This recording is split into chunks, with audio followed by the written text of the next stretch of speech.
So that's work that the PI is Paolo Chemi, Cleveland Clinic. I'm the lab PI.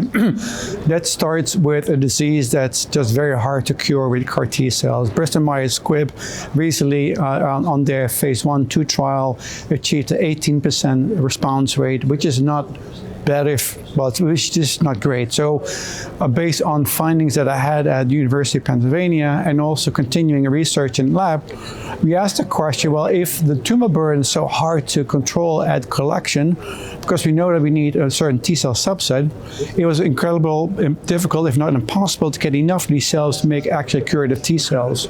So what we hypothesized is if you take T cells from a patient who has undergone a tumor depleting therapy, we not only achieve a higher T cell numbers for manufacturing, but we also achieve a higher T cell quality because the tumor impact on T cells has been reduced.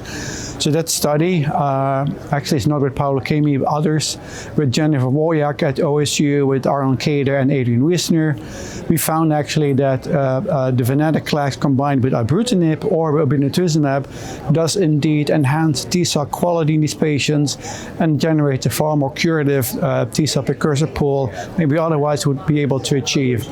And those findings were also then used in a Leukemia Lymphoma Society funded project with Paolo Chemi, which is another abstract here at ASH, where we used the strategy with obinutuzumab, which targets CD20.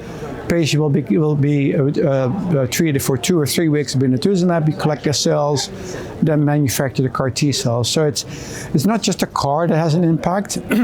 It's not just the seed population, if you will, to manufacture, but also how you pre-treat the patients that has an impact in overall response rates.